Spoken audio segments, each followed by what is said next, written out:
Hello student, आज के इस वीडियो में क्लास 9th इकोनॉमिक्स के चैप्टर नंबर 3 जिसका नाम है निर्धनता एक चुनौती। तो इस चैप्टर के अभ्यास के प्रश्नों का उत्तर करने वाले हैं। आपको बता दें ये जो बुक है वो एनसीईआरटी के बुक पर आधारित है और हम लोग यहाँ पे एनसीईआरटी का क्वेश्चन आंसर कर रहे हैं। इसका प्ले लिस्ट में आपको मिल जाएगा चैप्टर 1 और चैप्टर 2, या आपको इस वीडियो के डिस्क्रिप्शन में उसका लिंक दिया हुआ रहेगा जहां से आप उसको डायरेक्टली देख सकते हैं। तो चलिए आज के इस वीडियो को स्टार्ट करते हैं और इस चैप्टर के क्वेश्चन आंसर को देखते हैं। तो फर्स्ट क्वेश्चन आपके स्क्रीन पर दिख रहा होगा जिसमें आपसे पूछा है कि भारत में निर्धनता रेखा का आकलन कैसे किया जाता है। यानी कहने का इसका मतलब कि भारत में निर्धनता रेखा के अंदर जितने भी लोग हैं उनको किन तरीकों से देखा जाता है, क्या उनके देखने की नजरिया है, ये क्वेश्चन आपसे पूछ रखा है। तो इस प्रश्न का आंसर हो जाएगा कि निर्धनता रेखा का आकलन आय एवं उपभोग पर आधारित होता है। यानी कहने का इसका मतलब कि जैसे ही आप निर्धनता रेखा की बात करेंगे तो उसको आंकने के लिए आपको उसका आय चाहिए और उसका उपभोग चाहिए। आय का मतलब कितना उसका इनकम है, ठीक है, कितना उसका इनकम है और कितना वो खर्च कर रहा है, या कितना उसको खर्च करने की जो उपभोग करने की क्षमता वो कितना है। ये चीज अगर आंका जाता है, ये दोनों चीज में अगर कम ज्यादा होता है तभी हम बता पाते हैं कि वो निर्धनता रेखा के अंदर है या निर्धनता रेखा के बाहर है। लेकिन भारत में निर्धनता रेखा का निर्धारण करते समय जीवन निर्वाह के लिए आवश्यक खाद्य पदार्थों को भी ध्यान में रखा जाता है, जूतों को रखा जाता है, कपड़ों को रखा जाता है, ईंधन को रखा जाता है, प्रकाश, शैक्षणिक एवं चिकित्सा संबंधी आवश्यकताओं आदि पर भी विचार किया जाता है। इन भौतिक मात्राओं को रुपयों में उनकी कीमतों से गुना कर दिया जाता है और तभी हम लोग देख पाते हैं कि कौन से लोग निर्धनता रेखा के अंदर आ रहे हैं। इतना ही नहीं, भारत में निर्धनता रेखा का आकलन करते समय खाद्य आवश्यकता के लिए आवश्यक जो कैलोरी है उसको भी आधार माना जाता है। यानी कैलोरी के आधार पर भी भारत में निर्धनता रेखा का आकलन किया जाता है। भारत में स्वीकृत कैलोरी आवश्यकता ग्रामीण क्षेत्रों में 2400 कैलोरी प्रति व्यक्ति है। कहने का इसका मतलब है ना कि भारत में जो स्वीकृत कैलोरी क्षमता है, आवश्यकता है, उसमें 2400 कैलोरी प्रति व्यक्ति होना चाहिए गांव के क्षेत्र में रहने वाले लोगों के लिए, और नगर के क्षेत्र में रहने वाले लोगों के लिए 2100 कैलोरी प्रतिदिन होना चाहिए। यानी एक व्यक्ति गांव में रहने वाले के लिए 2400 कैलोरी चाहिए और शहर में रहने वाले व्यक्ति को 2100 कैलोरी चाहिए। अगर इतना उन्हें मिल पाता है तो वो निर्धनता रेखा के अंदर नहीं आते हैं, वो निर्धनता रेखा के बाहर। ये मतलब भारत में निर्धनता रेखा का आकलन करते समय इन चीजों को भी ध्यान रखा जाता है। तो इस तरीके से आपका यहाँ पे राइट आंसर हो गया। अगला क्वेश्चन आता है क्वेश्चन नंबर 2, जिसमें कहता है क्या आप समझते हैं कि निर्धनता आकलन का वर्तमान तरीका सही है। कहने का इसका मतलब है कि जिस तरीके से भारत में निर्धनता आकलन किया जाता है, निर्धनता का आकलन, क्या वो तरीका सही है, इससे आप सहमत हैं। तो उत्तर में हमने लिखा है कि हाँ, मैं समझता हूं कि निर्धनता आकलन का वर्तमान तरीका जो है वो बिल्कुल सही है, क्योंकि निर्धनता के आकलन के लिए समान विधि आय तथा उपभोग स्तरों पर आधारित ही होना चाहिए। कहने का मतलब जो निर्धनता रेखा का आकलन किया जाना चाहिए उसमें आपको इनकम को जरूर रखना चाहिए, और जो उपभोग के स्तर है यानी कितना वो खर्च करता है, इन चीजों पर भी उसे ध्यान होना चाहिए। अलग अलग देशों में निर्धनता आकलन के अलग अलग मापदंड हो सकते हैं। मतलब दूसरे देशों में आय की जगह पे कुछ दूसरा ले ले, उपभोग के जगह पे कुछ दूसरा ले ले। जैसे कि उदाहरण के रूप में आप अमेरिका में देख सकते हैं कि वहां के आदमी को निर्धन तब माना जाता है जब उसके पास कार नहीं है। अमेरिका के लोगों को निर्धन तब माना जाता है जब उनके पास अपना खुद की कार नहीं है, तो उसे निर्धन माना जाता है, उसे गरीब माना जाता है। लेकिन अगर भारत में बात करें तो अगर आप कार रखते हैं भारत में तो कहा जाता है कि इसके पास बहुत ज्यादा पैसा है या इसे विलासिता का जीवन जी रहा है। तो ये अलग अलग तरीका हो सकता है, अलग अलग नजरिया हो सकता है, लेकिन ये जो तरीका है आय और उपभोग, ये दोनों बहुत अच्छा तरीका है। इस ऐसे ही आकलन होना चाहिए। अगला क्वेश्चन आता है क्वेश्चन नंबर 3, जिसमें कहता है कि भारत में 1973 से निर्धनता की प्रवृत्तियों की चर्चा कीजिए। कहने का इसका मतलब है कि जो 1973 से निर्धनता अब तक चली आ रही है, इसके बारे में बताइए कि 1973 से लेकर के 2023 तक में क्या स्थिति रही है निर्धनता की। तो देखिए उत्तर में हमने लिखा है कि भारत में वर्ष 1973 से निर्धनता की प्रवृत्तियों में गिरावट आई है। यानी जिस समय 1973 की अगर बात करें तो उस समय जो निर्धनता की स्तर थी या उनकी जो 1973 में निर्धनता की जो स्तर थी वो बहुत ज्यादा थी, ठीक है। लेकिन ये धीरे धीरे गिरावट आई है आज के समय में, जिसमें 1973 में 55% था और 1993 में जाकर के ये 36% हो गया। यानी ये 20 साल के डिफरेंस में हमने देखा कि 55 से 36% में आ गई। अगर वही 2011 भारत की बात करें तो ये और नीचे आ गया है, जो गिर करके 22% पर आ गया है। और अगर यही प्रवृत्ति रही तो आगे आने वाले कुछ समयों में भारत में भी निर्धनता रेखा के नीचे रहने वाले लोगों की जो संख्या हो जाएगी वो 20% से भी कम आ जाएगी। तो ये 1973 से लेकर के 2020-21 तक की जो निर्धनता रेखा में प्रतिशतता है या कह सकते हैं उनका जो अनुपात है, रेशियो है, वो इस तरीके से आ गया है। अगला क्वेश्चन आता है कि भारत में निर्धनता में अंतर राज्य असमानताओं का एक विवरण प्रस्तुत कीजिए। यानी भारत में अंतरराज्यीय असमानता क्यों है निर्धनता के क्षेत्र में या निर्धनता की ओर। तो हमने उत्तर में लिखा है कि भारत में निर्धनता में अंतर राज्य असमानताओं का कारण प्रत्येक राज्य में निर्धन लोगों का अनुपात एक समान नहीं होना है। यानी कहने का इसका मतलब है कि अगर हम अपने कंट्री के राज्य की बात करते हैं, स्टेट की बात करते हैं, तो सभी स्टेट में अलग अलग लोगों की जनसंख्या है। कहीं अगर 2 करोड़ है तो कहीं 5 करोड़ है तो कहीं 50 लाख है, कहीं 10 लाख है। तो इस तरीके से जो जनसंख्या है उन पर भी थोड़ा सा डिपेंड करता है। 1970 के दशक के प्रारंभ में राज्य स्तरीय निर्धनता में सुदीर्घकालीन कमी हुई है। निर्धनता कम करने में सफलता की दर विभिन्न राज्यों से अलग अलग है। और वर्ष 2011-12 की बात करें तो भारत में, पूरा भारत की यहाँ पे बात करा है, यहाँ पे राज्य की कोई बात नहीं किया गया है, पूरे भारत में निर्धनता का जो रेशियो रहा है वो 22% रहा है। आप यहाँ पे कुछ आंकड़ों के माध्यम से देख सकते हैं, जो ये आंकड़ा 2011 के जनगणना के अनुसार यहाँ पे आपको दिखाए गए हैं और ये आपके बुक में भी है, आप अपने बुक में भी इसको देख सकते हैं। जैसे यहाँ पे कुल टोटल अगर भारत की निर्धनता की बात करें तो यहाँ पे 21.9% है, ठीक है। 21 पॉइंट कितना है 9%।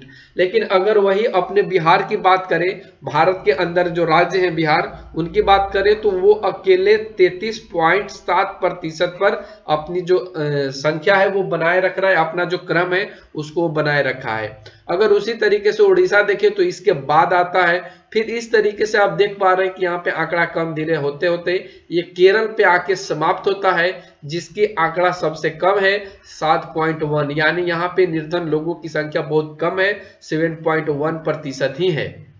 तो ये यहाँ पे आपको दिखाया गया है किस तरीके से गिरावट आई है और किस तरीके से 1973 से लेकर के 2021 तक के जो निर्धनता रेखा है वो कैसे अपनी जो बढ़ रही थी उसको कम करते हुए आगे आई है। यहाँ पे आपको और भी देखने को मिलेगा जो हमने यहाँ पे दिखाया है कि केरल राष्ट्र, यानी सब यही चीज को हमने यहाँ पे आपको लिख करके समझाया जो अभी आपको हमने बताया। तो आप इसको नोट कर लेंगे, इसका पीडीएफ भी आपको डिस्क्रिप्शन में दे दिया जाएगा, वहां से आप उसको लिख सकते हैं। अगला क्वेश्चन आता है क्वेश्चन नंबर 5। इसमें कहता है कि उन सामाजिक और आर्थिक समूहों की पहचान करें जो भारत में निर्धनता के समक्ष निरूपाए हैं। कहने का मतलब है कि आप वैसे सामाजिक और आर्थिक समूह की पहचान कीजिए जिनको भारत में निर्धनता के स्तर से हटाया नहीं जा सकते, यानी वो हमेशा निर्धनता रेखा के अंदर ही रहेंगे या उनके समक्ष कोई उपाय नहीं देखा जा रहा है, तो ये आपको बताना है यहाँ पे। तो हमने उत्तर में लिखा है कि वे सामाजिक और आर्थिक समूह जो भारत में निर्धनता के समक्ष निरूपाए हैं वो निम्न है, यानी उनका कोई उपाय नहीं हो पा रहा है, वो कुछ इस प्रकार से हैं। जैसे कि अनुसूचित जाति और अनुसूचित जनजाति, ये क्या है, ये सामाजिक समूह है, ये सामाजिक समूह है जिनको भारत में निर्धनता के समक्ष इनका कोई उपाय नहीं किया जा रहा है, लेकिन अभी के डेट में अगर देखें तो इनका कुछ हद तक इनमें सुधार आया है। कुछ हद तक इनकी जो आर्थिक स्थिति है उसको सुधार करने की सरकार प्रयास कर रही है। बहुत से ऐसे कार्यक्रम है जिनके तहत अनुसूचित जाति और अनुसूचित जनजाति के लोगों को जो निर्धनता है उसको दूर करने का उपाय किया जा रहा है। फिर सेकंड पॉइंट में हमने लिखा है कि ग्रामीण कृषक परिवार एवं शहरी अनियमित श्रमिक परिवार। ये यहाँ पे थोड़ा सा देखने वाली बात है, क्योंकि गांव के अंदर जो रहने वाले किसान लोग हैं ना, गांव के अंदर रहने वाले जो किसान है, कृषक का परिवार है, वो भी निर्धनता रेखा के मतलब काफी निर्धनता रेखा के अंदर ही है। जैसे कहने का मतलब इनको सालों भर तो काम मिलता नहीं है और कृषि के क्षेत्र में बहुत सारे समस्याओं का सामना करना पड़ता है, जिनके कारण ये लोग निर्धन के निर्धन ही रह जाते हैं। इनको आगे बढ़ने की कोई अवसर नहीं मिल पाता है। ठीक है। शहरी अनियमित श्रमिक या मजदूर, यहाँ पे आप देख पा रहे होंगे कि शहर में कुछ ऐसे लोग हैं जिनको सालों भर काम नहीं मिल पाता है या उनकी जो आमदनी है वो बहुत कम है शहर के खर्च के मुताबिक। तो ये लोग भी कभी अपने जीवन में निर्धनता को दूर नहीं कर पाते हैं। इनके अंदर भी निर्धनता हमेशा एक कुष्ठ रोग के समान रह जाती है। इन सब के अलावे और भी समूह हैं, जैसे कि जो वृद्ध लोग हैं, जो विधवा लोग हैं। विधवा लोग मतलब विधवा महिलाएं होंगी यहाँ पे, जो विधवा महिलाएं हैं, विकलांग लोग हैं और यहाँ पे अनाथ जो बच्चे हैं, उन सबों को भारत के अंदर निर्धनता रेखा से दूर करने की उपाय तो सोची जा रही है, लेकिन अभी तक इनके समक्ष कोई निरुपाय नहीं किया गया है। तो ये सारे चीज आपको यहाँ पे लिखने थे। अगला क्वेश्चन पे आइए, क्वेश्चन नंबर 6 पे, जिसमें कहता है कि भारत में अंतर्राज्यीय निर्धनता में विभिन्नता के कारण बताइए। इसका कहने का मतलब है कि भारत में जो अंतर्राज्यीय निर्धनता में विभिन्नता है, यानी एक दूसरे राज्य में निर्धनता में कोई राज्य में ज्यादा है, कोई राज्य में कम है, जैसा कि हमने आपको ऊपर बताया भी। ऐसा क्यों है? तो ऐसा मेन रीजन आप देख पाए कि यहाँ पे जनसंख्या सबसे बड़ा मेन मुद्दा है। उसके बाद यहाँ के जो स्थलाकृति है वो भी बहुत ज्यादा प्रभावित करती है। साथ में सभी राज्यों में अलग अलग खनिज व्यवस्थाएं हैं, अलग अलग वहाँ पे पर्यटन की सुविधाएं हैं, अलग अलग मतलब वहाँ की बहुत सारे विभिन्नताएं हैं, जिनके कारण भी निर्धनता में विभिन्नता आ रही है। तो हमने उत्तर में यहाँ पे लिखा है कि भारत में निर्धनता का एक और पहलू या आयाम है। प्रत्येक राज्य में निर्धन लोगों का अनुपात एक समान नहीं है। आजादी के बाद इनमें महत्वपूर्ण गिरावट आई है। हालांकि अनुमान दर्शाते हैं कि भारत का निर्धनता अनुपात राष्ट्रीय औसत से भी कम है। इन अनुपातों का निम्न कारण हो सकता है, जैसे कि प्रत्येक राज्य का प्राकृतिक जो वातावरण है, जलवायु है, मिट्टी है, वर्षा है, एक समान नहीं है। प्रत्येक राज्य में मानव संसाधन अर्थात शिक्षा, स्वास्थ्य का विकास पूर्ण रूप से नहीं हो पाया है। सभी राज्यों में समान रूप से प्राकृतिक आपदाओं का न होना भी भारत में निर्धनता के विभिन्नता के स्तर को समझा सकता है। साथ में प्रत्येक राज्य में एक समान जनसंख्या भी नहीं है, तो शायद इन सभी कारणों से भारत में निर्धनता में विभिन्नता दिखाई देती है। तो आप समझ पाए होंगे कि कौन कौन से ऐसे तरीके हैं जिनसे भारत में निर्धनता की स्थिति बनी हुई है। ठीक है, तो आप देख पाए होंगे। अब बढ़ते आगे क्वेश्चन नंबर 7 पे, जिसमें कहता है कि वैश्विक निर्धनता की प्रवृत्तियों की चर्चा कीजिए। वैश्विक निर्धनता कहने का मतलब पूरे विश्व की बात किया है कि पूरे विश्व में निर्धनता की क्या प्रवृत्ति रही है, उसके बारे में आप बताइए। तो उत्तर में हमने लिखा है कि वैश्विक निर्धनता का निर्धारण विश्व बैंक की परिभाषा के अनुसार की जाती है। यानी वैश्विक जो निर्धनता है वो विश्व बैंक के द्वारा ही किया जाता है, और इसके अनुसार यह है कि विकासशील देशों में अत्यंत आर्थिक निर्धनता प्रतिदिन कम से कम $1 आय होना चाहिए।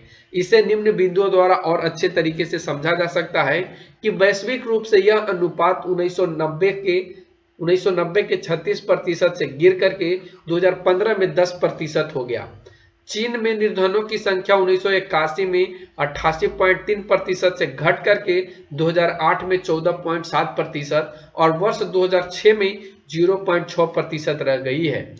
फिर उसके बाद देखिए तो दक्षिण एशिया के जो देश हैं जैसे कि भारत, पाकिस्तान, श्रीलंका, नेपाल, बांग्लादेश, भूटान में निर्धनों की संख्या में भी बहुत ज्यादा गिरावट आई है और 2005 में ये 34% से गिर करके 2014 में 15.2% रह गया है। यानी एक इन तरीकों से यहाँ पे देखा जा रहा है कि सभी देशों की जो निर्धनता की स्तर है उनमें बहुत ज्यादा गिरावट आ रही है और आने वाला समय में ऐसा देखा जा सकता है कि भारत या किन्हीं भी देश में यानी पूरे विश्व में निर्धनों की संख्या न्यून हो जाएगा। फिर उसके बाद हमने यहाँ पे ये भी लिखा है कि भिन्न निर्धनता रेखा परिभाषा के कारण भारत में भी निर्धनता राष्ट्रीय अनुमान से अधिक है। सब सहारा अफ्रीका में निर्धनता वास्तव में 2005 में 51% था जो 2018 में घट करके 40.2% हो गया। तो यहाँ पे करीब करीब सभी देशों की बात करी गई है कि सभी देशों में किस तरीके से निर्धनता की जो स्तर है वो गिरावट उनमें आ रही है। ठीक है, तो इस तरीके से आपको यहाँ पे लिखना था। फिर उसी तरीके से संयुक्त राष्ट्र में भी बताया गया है कि 2030 तक सभी प्रकार के गरीबी को खत्म करने का प्रस्ताव किया है। ये किसने किया है? संयुक्त राष्ट्र ने। वो कौन सा विकास के अंतर्गत? तो एक विकास का नाम दिया है नए सतत विकास, जो इसका लक्ष्य है कि 2030 तक सभी गरीबी को खत्म किया जाए, सभी प्रकार के जो भी गरीबी हैं उनको समाप्त किया जाए। निर्धनता उन्मूलन की वर्तमान सरकारी रणनीति की चर्चा कीजिए। कहने का इसका मतलब है कि अभी हमारे देश में निर्धनता को खत्म करने के लिए कौन कौन से सरकारी रणनीति चल रही है, इसके बारे में आपको थोड़ा सा जानकारी देना है।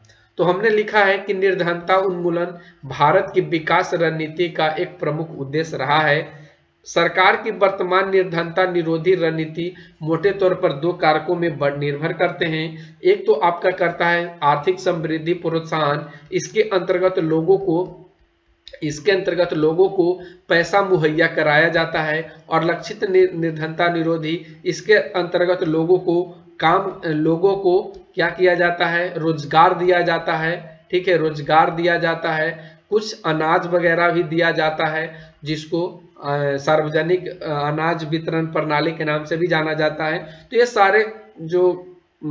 सारे जो कार्यक्रम है वो सरकारी रणनीति के द्वारा की जा रही है। आइए इनके बारे में थोड़ा सा और डिटेल से जानते हैं कि निर्धनता उन्मूलन की जो वर्तमान सरकारी नीतियां हैं वो कुछ इस प्रकार से हैं, जैसे कि महात्मा गांधी राष्ट्रीय ग्रामीण रोजगार गारंटी अधिनियम, इसके अंतर्गत किस तरीके से भारत में रहने वाले लोगों के जो आर्थिक स्थिति है उनमें सुधार लाया जा रहा है।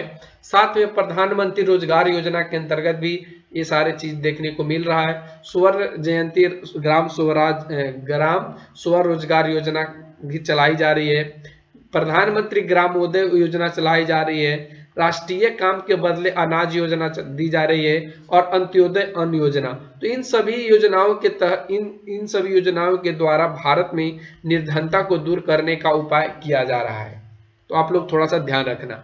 अगला जो क्वेश्चन हम लोगों का आता है 9 नंबर, इसमें कहता है कि निम्नलिखित प्रश्नों का उत्तर आपको संक्षिप्त में देना है। संक्षिप्त कहने का मतलब शॉर्ट करके आपको देना है। जैसे कि मानव निर्धनता से आप क्या समझते हैं, निर्धनों में भी सबसे निर्धन कौन है, और राष्ट्रीय ग्रामीण रोजगार गारंटी अधिनियम क्या है, इनकी क्या क्या मुख्य विशेषता रही है। तो चलिए फर्स्ट क्वेश्चन का आंसर लिखते हैं कि मानव निर्धनता से आप क्या समझते हैं। तो उत्तर में हमने लिखा है कि मानव निर्धनता से यह मतलब है कि वैसे निर्धनता जिसमें लोगों को अपनी आधारभूत यहाँ भुत्ती लिखा गया, आधारभूत, ठीक है, आधारभूत जरूरतों को पूरा करने के लिए रोजगार उपलब्ध नहीं हो। इसमें न केवल आधारभूत जरूरतें शामिल हो बल्कि स्वास्थ्य सेवाएं भी शामिल हो, शिक्षा और रोजगार शामिल हो, सुरक्षा उपलब्ध कराना हो, लैंगिक समता कहने का मतलब लोगों को समान हक मिले, समान व्यवहार मिले, ठीक है, निर्धनों को समान मिले, जैसी बड़ी चुनौतियां भी शामिल है। तो इसे हम लोग क्या कहते हैं? मानव निर्धनता, जिसमें लोगों को जरूरत की चीजें पूरा नहीं हो रही है, उनको रोजगार नहीं मिल रहा है, उनको स्वास्थ्य सेवाएं नहीं मिल रही है, शिक्षा और रोजगार नहीं मिल रहा है, उनको सुरक्षा नहीं मिल पा रहा है। तो ये सारे जो चीजें हैं वो मानव निर्धनता का मतलब बनते हैं कि इन सब का जो स्थिति उत्पन्न हो रहा है वो मानव निर्धनता के कारण ही हो रहा है। अगला जो हम लोगों का क्वेश्चन आता है क्वेश्चन नंबर का, इसमें कहता है कि निर्धनों में सबसे निर्धन कौन है, यानी कहने का इसका मतलब है कि गरीबों में सबसे गरीब कौन है। तो गरीबों में सबसे गरीब वे लोग हैं जिनको अपने घर के अंदर जो संसाधन है उनको वो पूरा अच्छे तरीके से उनको वो इस्तेमाल नहीं कर पाते हैं। तो हमने यहाँ पे लिखा है कि निर्धनों में सबसे निर्धन परिवार की महिलाएं हैं जिनको संसाधनों को पूरा यूज करने की आज़ादी नहीं दी जाती है। बच्चे हैं, और बच्चे में खास करके आपको कौन से बच्चे मिलेंगे, तो ये बच्चों में खास करके बच्चियां मिलेंगी, यानी लड़की मिलेंगी। ठीक है, लड़कियों को पूरी आज़ादी नहीं दी गई है। और बुजुर्ग लोग हैं, ये सभी क्या हैं, तो गरीबों में गरीब हैं, क्योंकि ये परिवार के वे लोग होते हैं जिन्हें संसाधनों का पूर्ण उपयोग नहीं करने दिया जाता है और न ही इनका कोई अधिकार मिल पाता है। और इन सभी बातों से स्पष्ट होता है कि ये लोग निर्धनों में भी निर्धन है। तो इस तरीके से आपको यहाँ पे लिखना था। इसका लास्ट क्वेश्चन ग है, बहुत इंपॉर्टेंट क्वेश्चन है, जिसमें आपसे पूछा है कि राष्ट्रीय ग्रामीण रोजगार गारंटी अधिनियम 2005 की मुख्य विशेषताएं क्या है। तो देखिए, इसकी विशेषताएं कुछ इस प्रकार से हैं जो हमने यहाँ पे लिखा है कि इसकी विशेषता यह है कि यह ग्रामीण क्षेत्र में आजीविका को सुरक्षित करता है और इसके लिए हर घर के लोगों को मजदूरी करने के लिए कम से कम 100 दिनों का यह रोजगार उपलब्ध कराता है। यानी कम से कम भारत के जो भी राज्य हैं उन राज्य में कम से कम जितने भी लोग हैं उनके घर के एक व्यक्ति को कम से कम 100 दिन का रोजगार दिया जाएगा, जिससे वो अपने घर की जो आर्थिक स्थिति है उसको वो सुधार सकेंगे। सेकेंड नंबर में हमने ये लिखा है कि इस योजना के तहत 1/3 रोजगार जो है वो महिलाओं के लिए आरक्षित किया गया है। कहने का मतलब 1/3 का मतलब आप समझ पा रहे होंगे कि 3 लोगों में से 1 लोग महिला होंगी, जो इनको काम करने के लिए अवसर मिलेगा। ठीक है, और इस कार्यक्रम के अंतर्गत अगर आवेदक को, यानी जो आवेदक हैं, जो मजदूर हैं, उनको 15 दिन के अंदर अगर रोजगार नहीं दिया गया, 15 दिन के अंदर, ठीक है, 15 दिन के अंदर अगर रोजगार नहीं उपलब्ध कराया जाए तो वो दैनिक रोजगार भत्ते का हकदार होंगे, उनको रोजगार के जो भत्ता है उनको वो दिया जाएगा। तो ये सारी चीज राष्ट्रीय ग्रामीण रोजगार गारंटी अधिनियम 2005 के अंतर्गत ये सारी विशेषताएं देखने को मिलेंगी और ये सारे विशेषताएं सरकार ने लागू कर रखा है। तो आज के लिए इस चैप्टर में इतना ही क्वेश्चन है, तो इतना ही आपको बताया जाएगा। आगे आने वाले वीडियो के लिए आप लोग चैनल को सब्सक्राइब कर लीजिए। अगर ये वीडियो आपको पसंद पड़े तो वीडियो को आप लोग लाइक कर दीजिए और अपने दोस्तों के पास भी शेयर कर दीजिए। तो आज के लिए बस इतना ही। Thanks for watching, take care, bye bye.